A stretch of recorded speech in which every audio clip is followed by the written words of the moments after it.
work, which is joint work with Kaibo Hu, here present. And indeed, it's about constructing finite element spaces for metrics, so Riemannian metrics or pseudo-Riemannian metrics.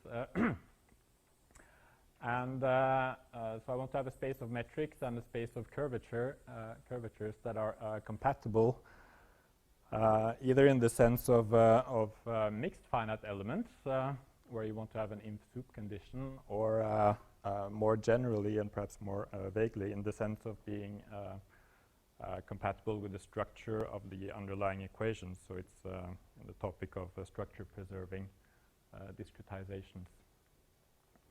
So that's the recent work I want to talk about.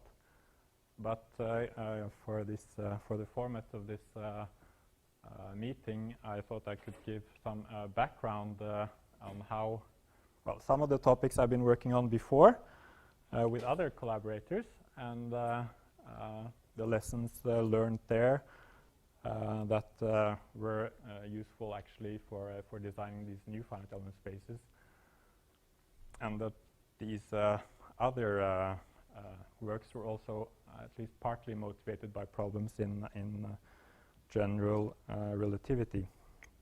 So I'll talk then about the Young-Mills equations, and this is I added these slides yesterday because many of the talks have pointed out lessons to learn from Maxwell's equations, and the Young-Mills equations are a nonlinear variant of the Maxwell's equations that I've been studying. Also, I've done some work on Regge calculus, which is can be interpreted as a finite element method, where you construct the finite element spaces of metrics with good curvature. And however, these curvatures for Regge calculus are just measures, so you have Dirac deltas in them. And what's new in the finite element spaces I construct today is that the curvatures turn out to be integrable, at least. And so after these two background points, I'll get to these new finite elements, and they will be presented in terms of complexes, as pioneered by Doug and the Arnold Falkenwinter paper. And then once I have presented these new finite element spaces for metrics, I'll give some of the ideas or frameworks in which it was designed, which is a framework I called finite element systems, in which some ideas from sheaf theory are relevant. So in general, I would want to discretize vector bundles in general, not just vector bundles of tangent vector fields or metrics, but some general vector bundle, and the sections of such vector bundles constitute sheaves, and the sheaf theory is for gluing together locally defined fields. So that's what we do in finite elements too. So I wanted to connect between sheaf theory and finite element theory. And actually, for designing these new finite element spaces, the main design principle is that when you construct complexes for some vector bundle, and here is complexes for elasticity. Well, in elasticity, the rigid motions play a special role, and when you discretize it, you might want to have cochains with values in some rigid motion space. That means if I have a simplicial complex, I will have simplices of all dimensions, and a k cochain would be something assigned to all k-dimensional simplices. And I'm saying that for the discrete elasticity complexes, what you want to assign to each simplex is something rigid motion-like. Whereas for Maxwell's equation, it will be just a scalar for the one-dimensional simplices. If you look at the vector potential, or the two-dimensional simplices for the magnetic field curvature. And we have in this setting a Dirac theorem, and I'll circle back to Young-Mills equations by showing the Bianchi identity we have in this setting in the end. Okay, so back in 2002, there was a IMA Hot Topics conference on the same topic, and there was a discussion between Arnold, Rendell, and Winter about identifying an equation which could be easier to study than general relativity, but still non-trivial. And the Young-Mills equations were identified as perhaps a bridge between Maxwell's equations and general relativity. So I worked on this with Ragnar, and we have a paper in 2006 where we look at discretizations of Young-Mills equations from a finite element point of view. And we looked at this in a setting of a Hamiltonian ordinary differential equation, but in a function space. So whatever goes on in space is put into one space. So the vector potential A as a function on space is living in a certain Sobolev space here. And we looked at the Hamiltonian ordinary differential equation we obtained from the Young-Mills functional here. And as has been pointed out earlier, there is a gauge freedom, namely for a vector potential A, you can add a gradient, and this leaves invariant the Lagrangian. And then Noether's theorem will imply conservation of electric charge. So if we still leave time continuous and just restrict the variational principle to a subspace of vector potentials, as suggested by the experience with Maxwell's equations, where we restrict to the space of you could say Whitney 1 forms or Nedelec edge elements for the vector potential. Well, it turns out that for the Young-Mills equations, this Galerkian space is not invariant under any natural group of gauge transformations. So then if you just restrict the variational principle for Young-Mills equations to this finite dimensional subspace, which was nice for Maxwell, well, for Young-Mills, you don't have electric charge conservation anymore. And the thing we explored in this paper was whether this led to instabilities numerically, if the constraint was well preserved, even if not exactly preserved, or this kind of thing. And we suggested to have two ways of enforcing the constraint preservation with Lagrange multipliers. One was generic, and one used the special structure of the Young-Mills equations. And this special way of imposing the Lagrange multipliers could also be done imposing constraint preservation with Lagrange multipliers. The special one worked also for time discrete case, so a time discretization of the Sturmer-Verlet type. So that was some of the conclusions from that paper.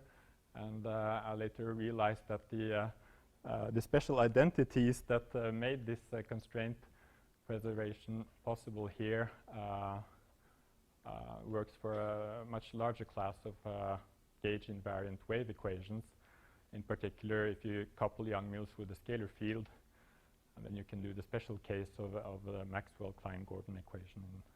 So the identities weren't really the special identities weren't really related to the small Lie algebra that you add to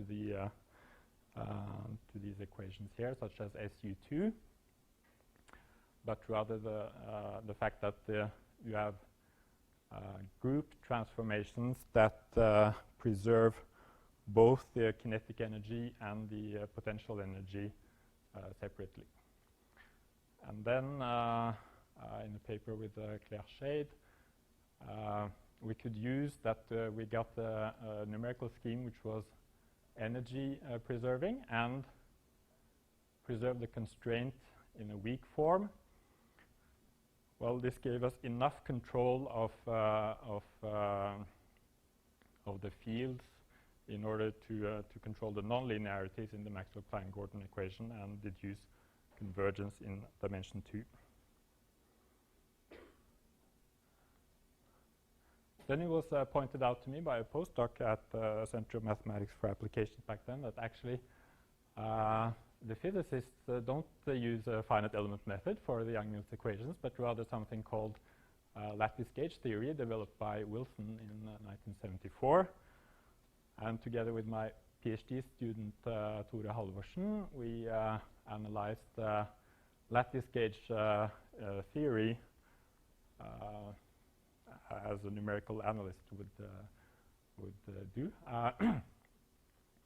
And we studied the Maxwell-Klein-Gordon equation, and then the good thing is that you can apply the Noether's theorem as you would like to do it, namely that what lattice gauge theory does is to modify the Lagrangian,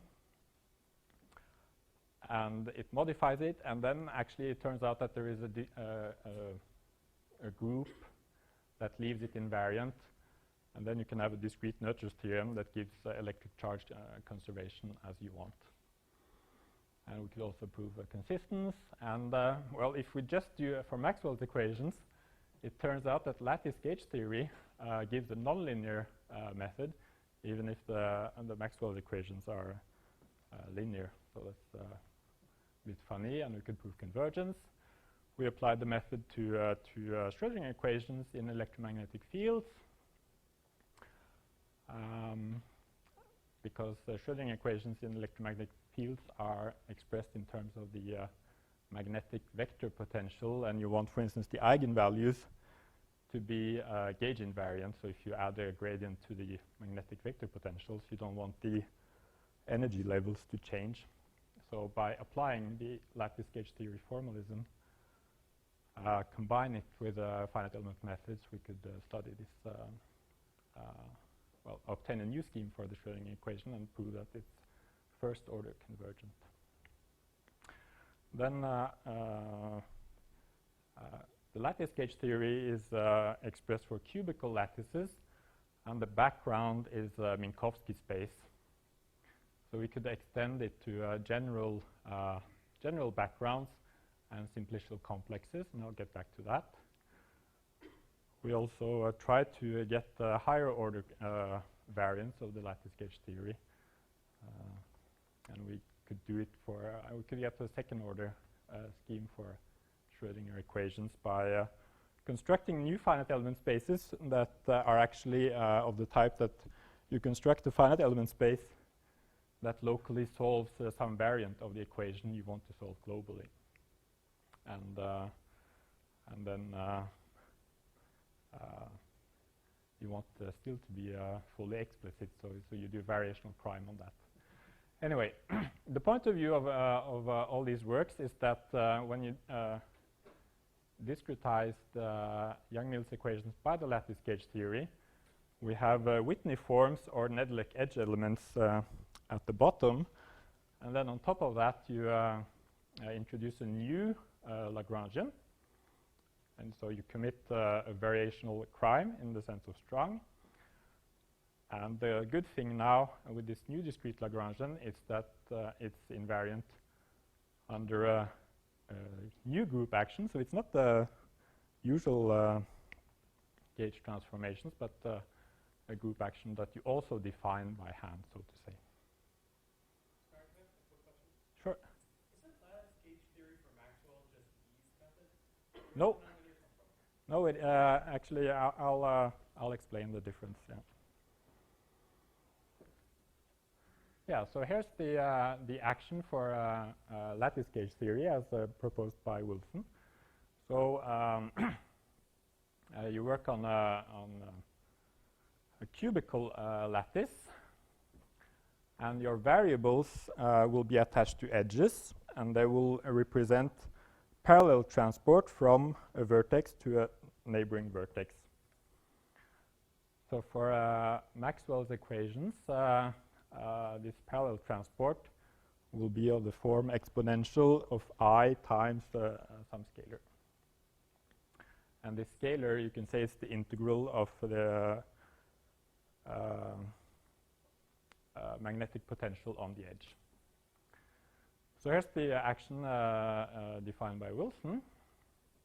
A real part of the trace of this thing here. So when you have this cubical lattice and you have these degrees of freedom, which are parallel transports along the edges, you go around each square face along the edges. So you multiply the parallel transports around the face, and you get back to where you started. You subtract the identity, and this is a measure of the curvature, you can say. You take the trace of this matrix and the real part. So what happens if you do this for Maxwell? As I said, the parallel transport will be exponential I times the integral of A of your vector potential A. And then what you get is the cosine of the B. So instead of having B squared, so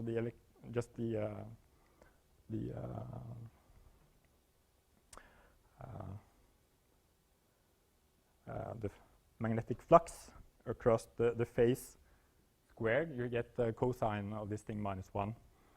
So that's why you get the nonlinear scheme even if Maxwell is linear.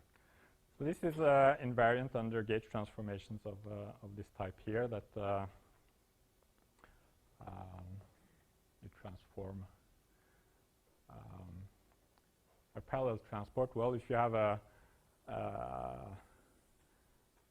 gauge transformation inside the fiber, which is what is represented by this G here, so at each vertex you have a group transformation. If you substitute this guy for this guy in here, you get the same action. And okay, so here's the extension to simplicial complexes that we suggested. So here's a mass matrix for Whitney forms. Well, we do a cycle around two-dimensional faces as before.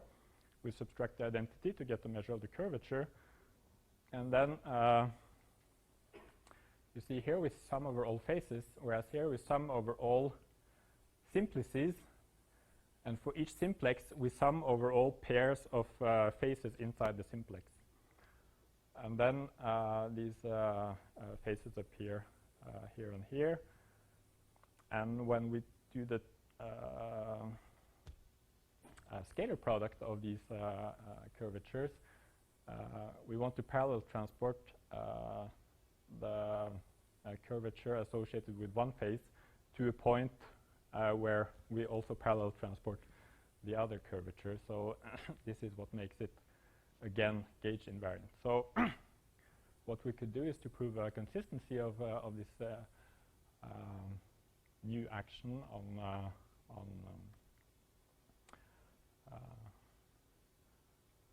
gauge potentials in the sense of strong, and also we could get the discrete nurture theorem in the sense of exhibiting a vector field, a discrete vector field, which is divergence free. And the open question in this setting is what the meaning of the Bianchi identity should be.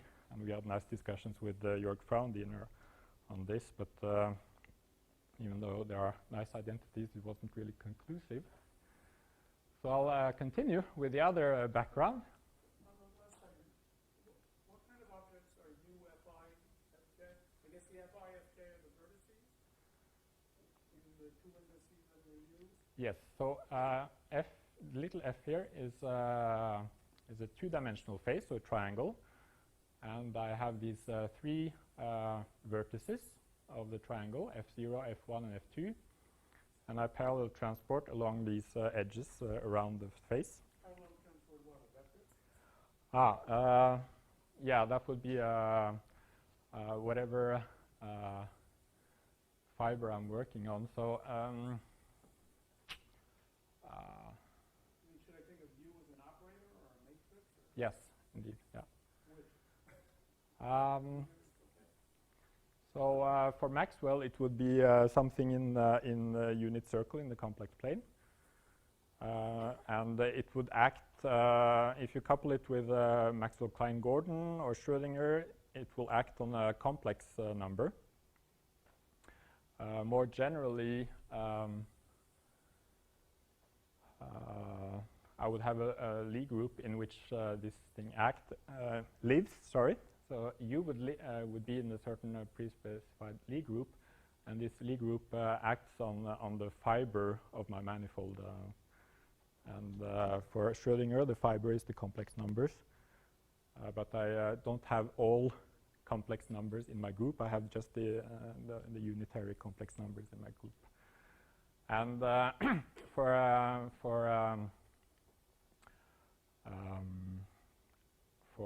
QCD, the group would be SU2 times SU3 times U1, I think. Well, that's the full standard model, and QCD is one of these groups. So this would live in a group of the type SU3 or SU2, usually. So this yeah. Group elements, yes. Yeah. I mean, if you think in terms of relativity, it would rather be that at each vertex I have my tangent space, and I want to parallel transport from the tangent space at one point to the tangent space at another point. And well, that's certainly invertible, but to get the group, you would have to massage it a bit more. Okay, yeah. The other background information here going into this new construction was some work on Regge calculus. So Regge has this paper in '61 where he introduces discrete, what we would call a discrete relativity theory. So the base manifold, the four-dimensional manifold, is represented by a simplicial complex. The unknowns of the theory are the edge length. On a given simplex, the edge length will determine a constant metric on this simplex. And this metric has the property that if you have two simplices sharing a face of any dimension, well, these two metrics agree on the length of tangential vectors on this face. What Regge did was to define a combinatorial action. Given these edge lengths, he mimics the Einstein-Hilbert action by a sum over the codimension 2 simplices, which are called hinges, of the deficit angle associated with this hinge times the area. So the deficit angle is, well, now you parallel transport around the codimension 2 face. So you go around this codimension 2 face. And normally, if you parallel transport around there, you should have a rotation by angle 2 pi. So you take 2 pi minus whatever angle of rotation you get, and you call this the deficit angle, and you sum this deficit angle times the area of this hinge. Okay, so we have action, a certain action on a certain finite dimensional space, and he suggested to solve Einstein's equations by taking critical points of this discrete action on the discrete space. So given that Wilson's lattice gauge theory is a variational crime, and one of the questions you could ask is, did Regge also commit the crime? And so my last result on the Regge calculus is actually that he did not. And so the theorem is of the following type.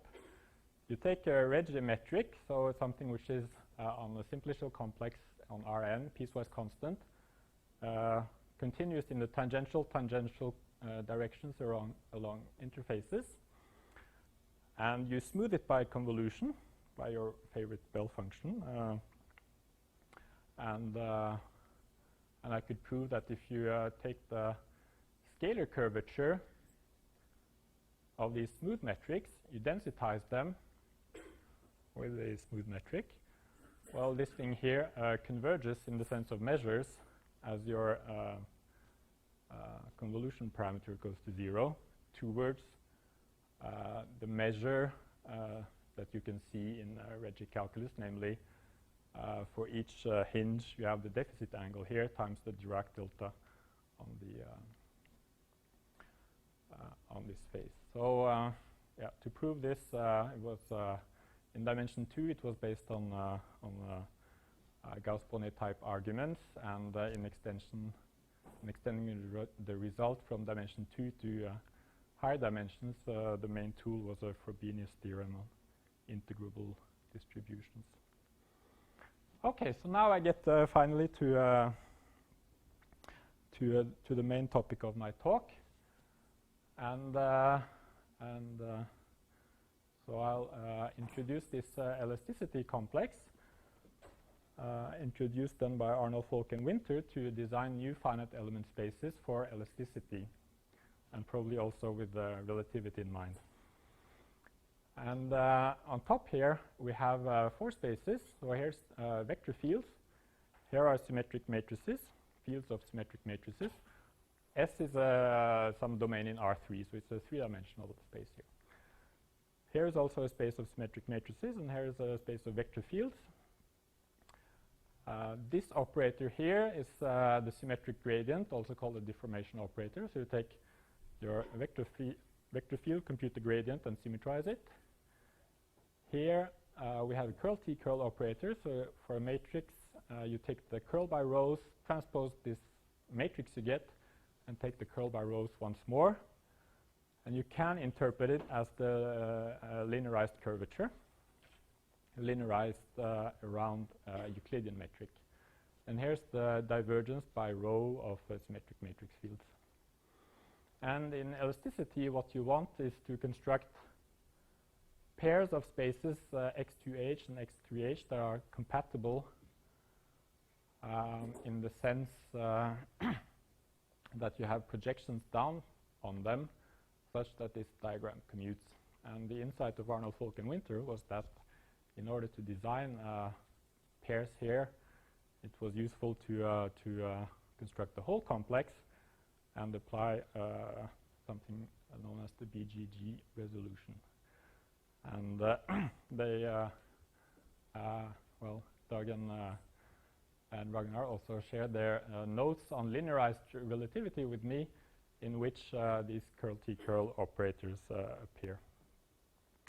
And this complex would be important for relativity because the fact that it is a complex encodes some important properties.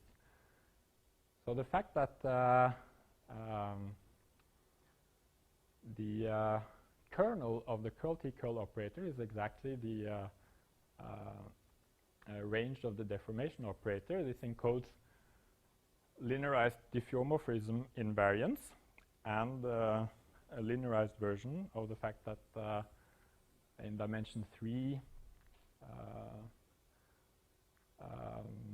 a metric has Einstein curvature 0 if and only if you can transform it by diffeomorphism to the usual Euclidean space.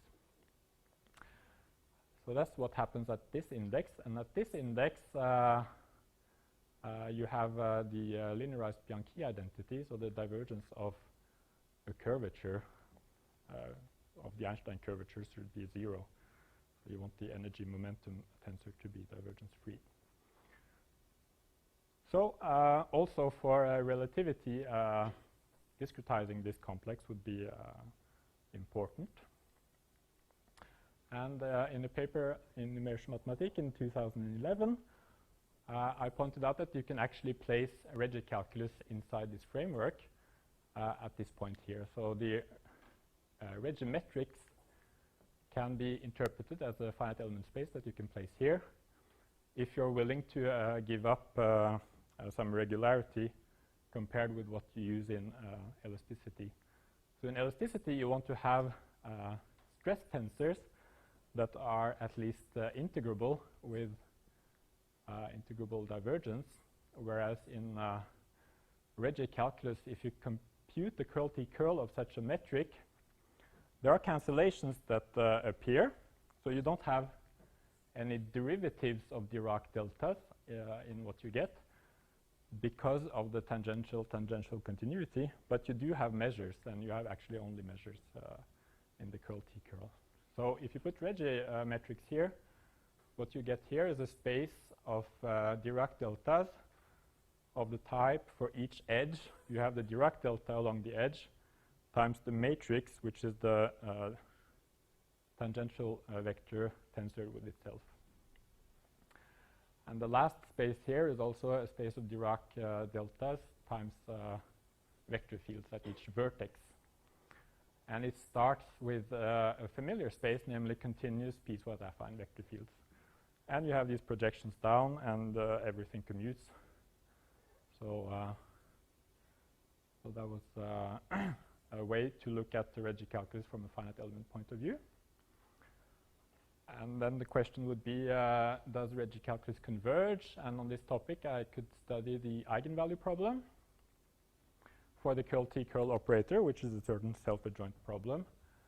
And again, if I study the eigenvalue problem for the curl T curl operator, the idea was to use our experience with Maxwell's equations and discretized by edge elements of Nedlec. So for Maxwell's equations, you would study the eigenvalues of the curl operator, and Daniele Boffi has done important work on this. Well, to extend whatever we knew on Maxwell's equations to this setting, the techniques were one, to use modified interpolators, which guarantees that not only is the kernel of this operator well represented on the discrete setting, but that the orthogonal of the kernel in the discrete setting is actually close to the orthogonal of the true kernel. So for Maxwell, that would say that well, the kernel would be the curl-free elements. So these are gradients of P1 functions. And the orthogonal of the kernel would be then vector potentials A that are orthogonal to the gradients of a certain finite element space. Orthogonal in the L2 sense. And you want to know if this implies that they are somehow close to truly divergence-free vector fields. So the technique of modified interpolators extends this to this kind of operator, for which the kernel are then the deformation tensors. So other problems to be solved along the way was that this is, well, Regge calculus for this problem turns out to be non-conforming in the sense that the natural Hilbert space for studying this eigenvalue problem would be L2 metrics with curl T curl in this Sobolev space of negative index here. That would be the natural Hilbert space, but the Regge elements are not in this Hilbert space, but almost.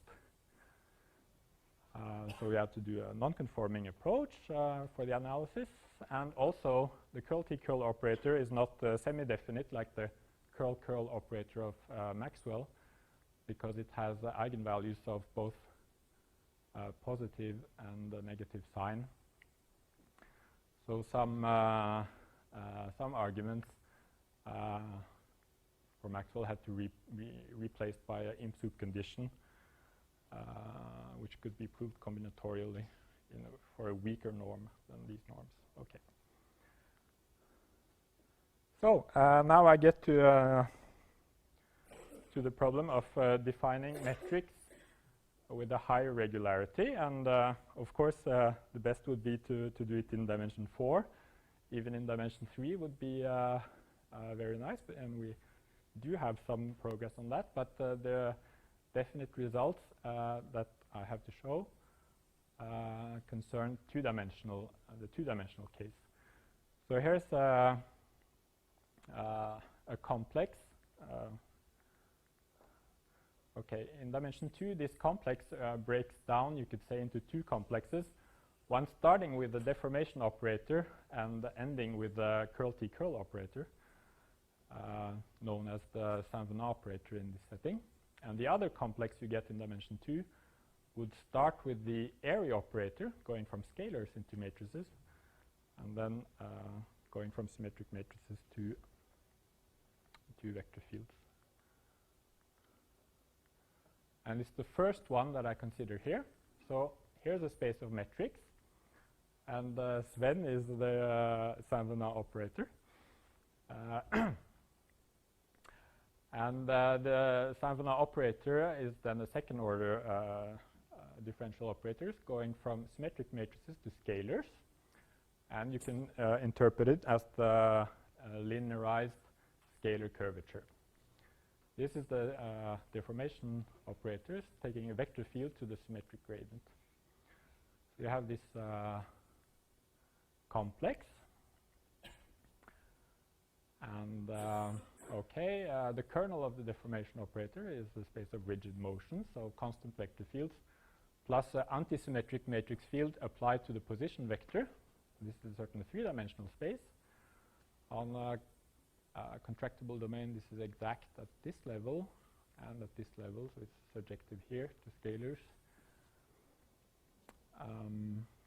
So concerning the choice of regularity here in terms of sublike spaces, so I want to end up with square integrable fields, unlike what you do in Regge calculus. In Regge calculus, I end up with the Dirac deltas here, but now we aim for having square integrable fields in the end. And you want to identify space, a sublike space of metrics, and we chose to work with H1 symmetric matrix fields, such that the Saint-Venant operator applied to them is square integrable. So we have H1 fields such that a certain second-order operator applied to them gives integrable field. And then for this guy, you don't have any choice anymore. If you want the deformation of something to be H1, then you have to start with H2. So the choice of regularity here was motivated by the property that we want to have a choice of norms for which we can use partition of unity techniques. So if you multiply a function in this space by a smooth function, you stay within this space. And the partitions of unity are used for gluing locally defined fields. And since that is also what we want to do in finite elements, that was the rationale behind this choice of norm. You can compare with the fact that if you take L2 fields such that the Saint-Venant operator is square integrable, then this space is not stable under multiplication by smooth functions. So here's the new finite element for this complex. It starts with a vector-valued Clow-Tucker element.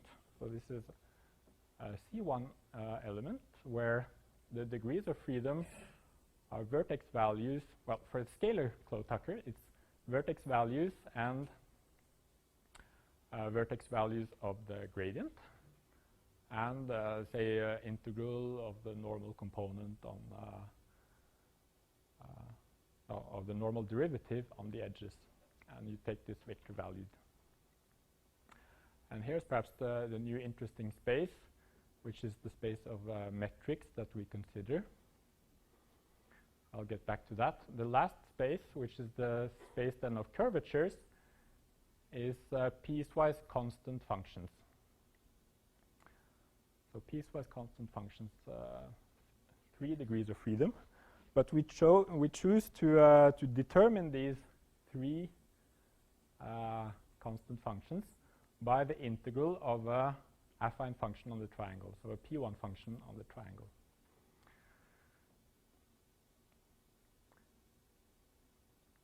The reason for that is actually that if you integrate rot of something against the P1 function, then since the P1 functions are in the kernel of the adjoint of the Savant operator, then you get only boundary terms.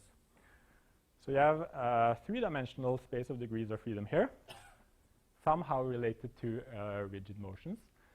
And when you integrate rot against such a function, you get boundary terms. So you want to have degrees of freedom here for each edge that contains some 3-dimensional space, which is rigid motion-like. Now, to specify this space further, we consider then piecewise P2 symmetric matrix fields, such that the Savant operator applied to them is square integrable. And we determine it by its vertex value. So we have it's a symmetric matrix field, so there are 3 components at each vertex. Also here, here, and here. And the 2 arrows are because if you take the normal derivative along the edge of the tangential component of the metric, this is a priori a P1 function. And so it has 2 degrees of freedom, and they are represented by the 2 arrows here. So you could take the 3 values at this point and the 3 values of the 2 values of the normal derivatives at 2 points on the edge to determine this. But this will not be a choice of degrees of freedom, which yields commuting interpolators as represented in the previous diagram. So. So for the choice of degrees of freedom, it's actually a bit more subtle than that. But yeah, the important thing is that there is something rigid motion-like on the triangle here. Here there is something rigid motion-like on the edge, and here there was something rigid motion-like on the vertex. So here's the same thing then expressed in symbols. And again, the space of metrics is then a continuous P2 matrix with integral Savant operator. And as I said, this can be rephrased as saying that the normal derivative of the tangential component of the metric should be continuous across edges. And this connects with the talk of Lindblom, because you want extrinsic curvature to be continuous across faces. So that shows up here in the linearized setting by this continuity condition. Okay.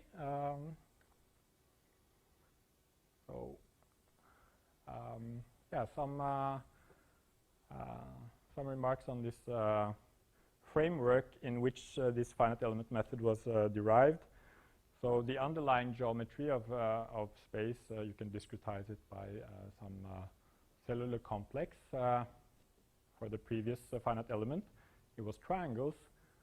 But yeah, it was a point that we subdivide each triangle before defining the finite element space on the triangle. So anyway, here I consider more general cells, and there's an underlying structure with lower dimensional cells, both dimension 1 and 0. And we have to be explicit about that. So yeah, I think I think I'll just skip this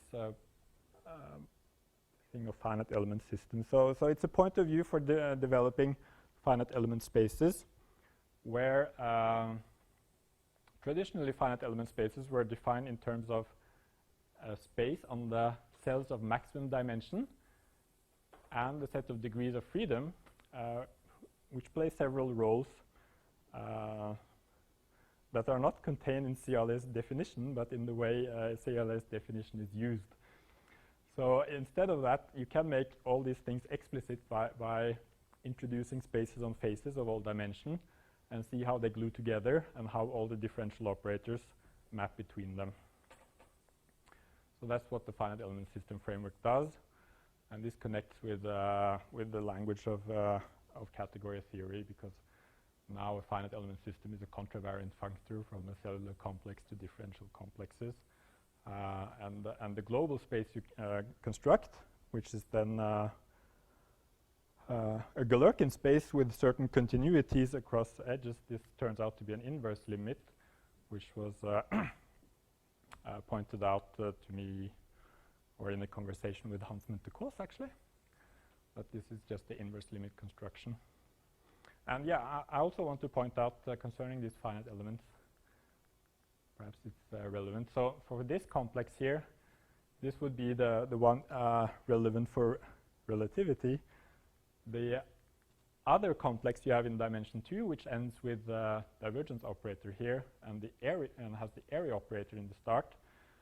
The analog of this finite element for that complex is the Johnson-Mercier or the Arnold-Gupta element actually for elasticity. So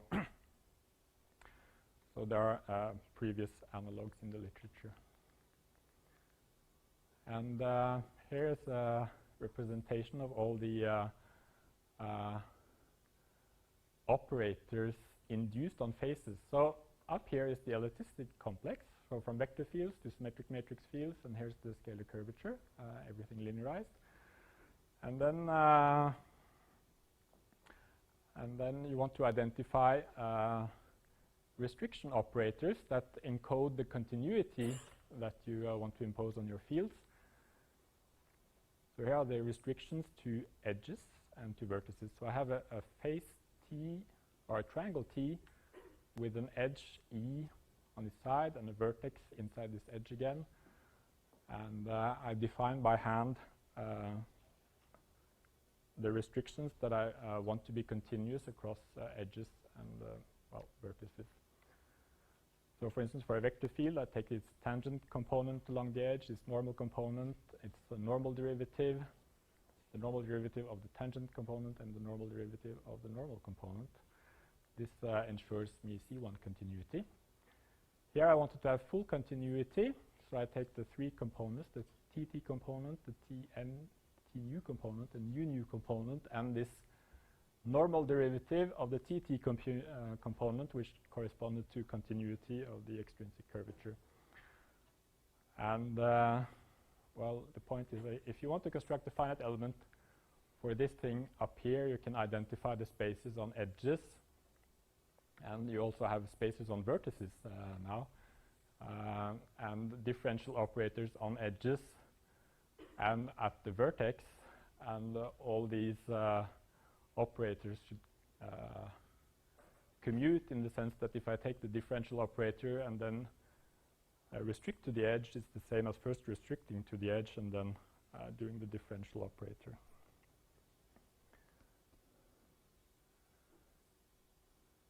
Okay. And yes, so I've been talking, I've been sort of insisting that in order to construct a complex for the elasticity complex, so a finite element complex for the elasticity complex, there are certain degrees of freedom that are very important, and they're related to the rigid motions. And so a discrete vector bundle, I define it by hand as defining a certain vector space for each simplex of each dimension. So I think something like the rigid motions for elasticity or for differential forms, you just take the real numbers here. And then a discrete connection in this setting would be a certain invertible map from each codimension one phase to the phase. Yeah. And then there is a flatness condition on this discrete vector bundle, which is this relation here. And then you get a differential complex of rigid motion valued cochains, you can say. And well, here I state that it's a complex, and here are these cochains. So yeah, if you're interested, I'd be happy to talk more about that later. And so yeah, for the finite elements for differential forms, a special role is played by the map which takes a differential form to its integral on the k-dimensional simplices. So you map a k form to its integrals on the k-dimensional simplices. That's the Dirac map. And in this setting, you have something similar, but instead it maps into the cochains with values in rigid motions. And then we have a Dirac theorem on this map here, namely that this this map not only commutes with differentials, but it induces isomorphisms on cohomology groups. That well, in order to have complexes, you need to have this flatness condition. If you skip the flatness condition, then you can model vector bundles with non-zero curvature. And I just want to point out that we have a Bianchi identity in this setting, which actually is phrased on the cubical refinement of the simplicial complex, the cubical refinement which was introduced earlier today. So we use this cubical refinement to express the Bianchi identity associated with the non-flat case of these discrete vector bundles. I'll stop there. Thank you.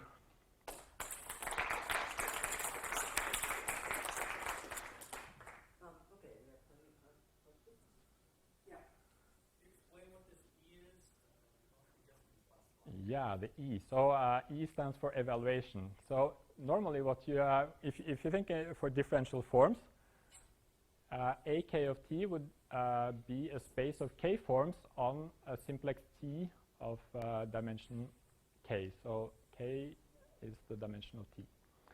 And then evaluation is the integration of your K form. And L of T is just the real numbers. So when you integrate, if you integrate the exterior derivative of a k minus 1 form, you have just boundary terms, and they appear here as follows. So here I take the restriction to the boundary. Here I integrate on the on this boundary simplex, and this parallel transport from the boundary simplex to the simplex is just the identity again. So this is Stokes' theorem for differential forms. If I use then E evaluation to be the integral, and my restriction is just the pullback to the boundary, E on the boundary is again just integration of a k minus 1 form on the boundary, and the parallel transport is the identity. More generally, for applications in elasticity, we identify something that is isomorphic to rigid motions here, L of T. So for instance, I mentioned here my evaluation map for the functions here is just the integration against the P1 functions. So the P1 functions is a three-dimensional space. And I integrate rot of some field here against the P1 function. And I do this, I integrate by part twice. The volume term cancels because the adjoint of the rot operator applied to the P1 function is 0. So I have boundary terms. And these boundary terms, just like the P1 functions are not exactly rigid motions, the boundary terms are not integration against rigid motions either. But there is a canonical isomorphism between these spaces. And that's what is encoded in this T operator here. So the T operator was this canonical isomorphism, which in the flat case, then all these commute with each other. But in the non-flat case, you should interpret them as parallel transports, so like the U operators in the Wilson action integral. So your T is a face in any dimension, not just complementary. Indeed, yes. Yeah. So, for instance,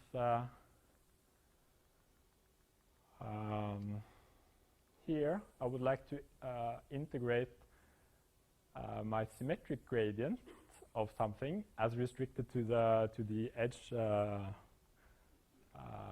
well, against my three-dimensional space isomorphic to rigid motions. And this will become just two vertex values of something,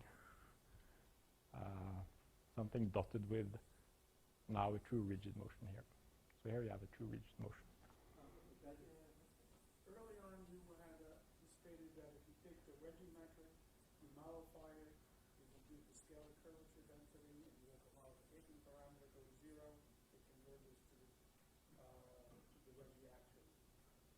How does that? And then there was the 1980-something paper of Cheever, Muller, and Schrader, who said that if you take the scalar curvature density and the Regge action, it converges in senseless measures to the Regge action. Yeah. So what?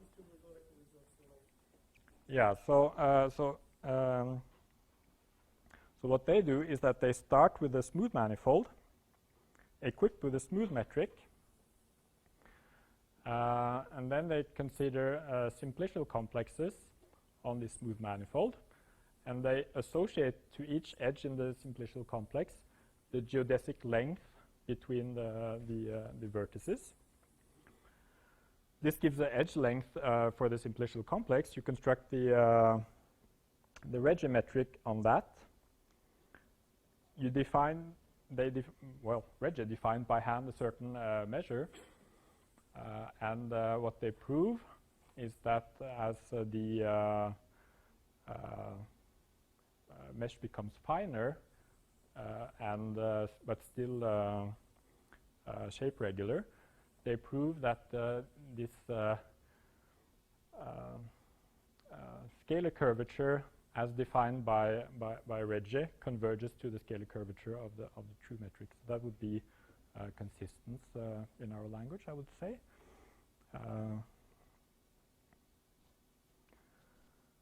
But they don't really question the definition of Regge of the scalar curvature. They just use his definition, which in the paper of Regge was justified by the Gauss-Bonnet theorem, but in a hand-waving way.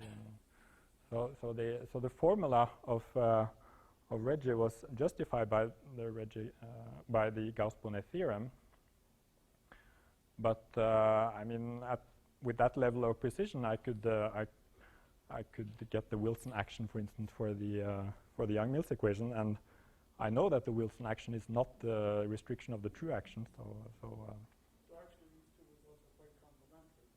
There starts with the Regge action and goes to a true curvature. Yeah. And you modify the true curvature by modification and converts to the Regge. Yeah. Yeah. So yeah.